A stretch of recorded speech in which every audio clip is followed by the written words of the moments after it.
Chapter 6 September 4th. My room feels cold tonight, even though the fall weather is still warm. When the sun went down and the house got quiet, the temperature seemed to drop. I checked on the twins, the baby, and Jake. Their rooms seem fine.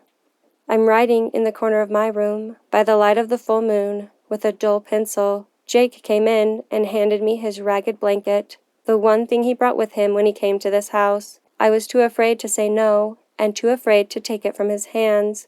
He set it on my knees and was about to back out of the room, but I couldn't let him leave without giving him something. I opened my dresser and came up with nothing.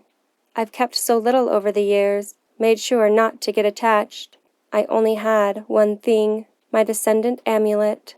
I keep it on a chain around my neck, and I could see the circular scars that matched the shape when I tugged my shirt down enough to pull the amulet out. I tucked my shirt back up to my chin as I held the amulet out for Jake to see. I can only offer him another story. Jake eyed the amulet. The twirling circles and the white, green, and blue jewels are hypnotizing, even for me. I don't know how long we stared at it as it dangled between the two of us, but he didn't take it.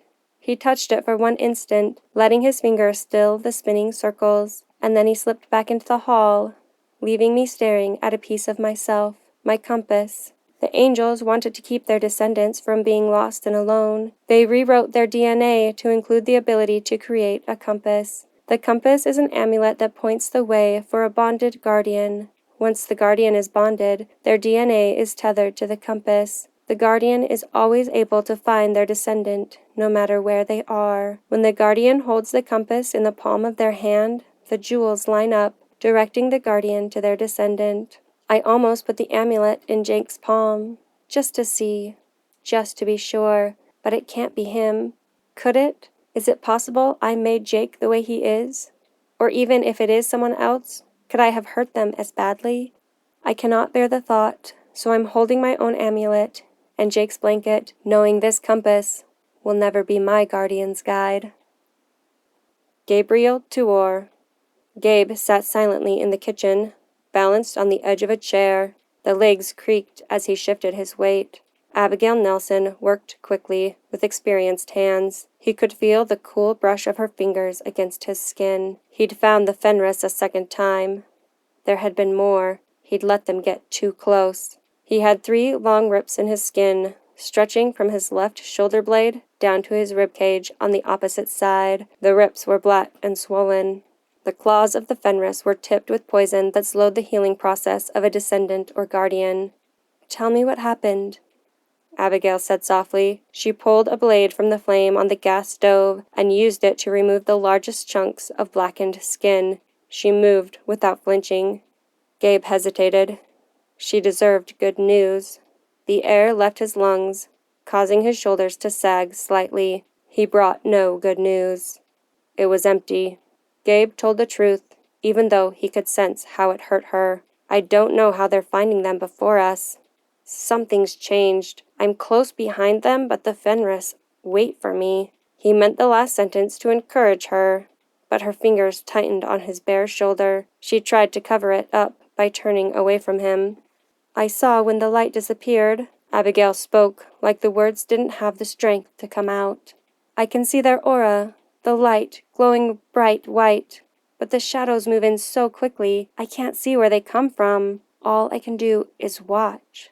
She held the sharp blade over the burner again and turned back to finish cutting the dead skin from the lower parts of his wounds. His back flexed slightly at her touch. He leaned forward with his elbows on his knees, his fingers gripping hard enough to leave his knuckles white. The burning pain of the scratches was a relief compared to the nagging worry growing in his heart. If things were changing, if the work they did together had been compromised, he worried about the danger he might be putting her in. He worried he didn't have the ability to keep her safe.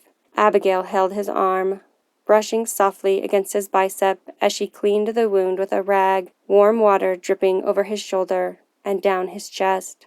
"I saw something today." Abigail dried his skin with a towel. Gabe could already feel the poison being leached out, his strength returning. "Something weird. Do you remember Treadon's friend, Jaren?" Gabe cocked his head at the shift in the conversation. "Yes, they play football together, don't they?" Right, Jaren got a new car and came to pick Treadon up to show it off, but when I saw it, the car, it had an aura, a powerful one, not like a Descendant, but lighter yellow than an average person, and it was bright. Abigail tapped him on the shoulder, signaling that she was ready for him to lift his arms for the bandages. She moved around to his front and pressed the white gauze against his ribs. Have you ever heard of anything like that before? A machine with an aura? Abigail asked as she wrapped the bandage around him, her arms encircling him. No. Gabe kept his arms up, letting her tighten the bandage. She paused, as he knew she would. His throat went tight as she pressed her fingers against his chest, adding tape to hold the bandage in place. She met his eyes, and for a moment the world fell away. He let his arms drop, and he let his fingers land on top of hers. They were shaking. If I had more to give. Gabe's sentence didn't speak half of what he was trying to say. I still believe I will find my descendant someday. I am pulled toward her, still. I'm sorry. Abigail had worked with him since she saved him all those years ago. She had helped him deliver the visions of Adura. She now helped him find the Unguarded before they disappeared, but she'd always known that he was a guardian. She knew he was bonded to another. I know. She pulled her hands away, patted the bandage like that had been her only reason for touching him. The changes worry me. I'm worried about Treadon. I don't want him to get caught up in all of this. I want him to have a chance at a life you didn't have. Gabe finished for her. Abigail opened her mouth to speak, but the roar of an engine cut her off. You could tell him, Gabe said. He met Abigail's eyes. The firm set of her jaw and the steel look in her eyes told Gabe that nothing had changed. He did not argue or question. He simply moved into action along with her.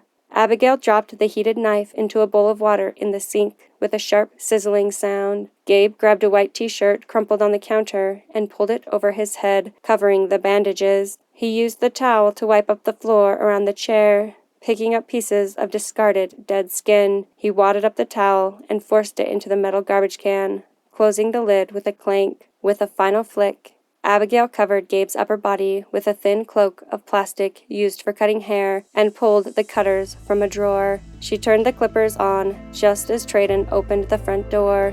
Gabe felt a stab of regret as Abigail wiped all emotion from her face.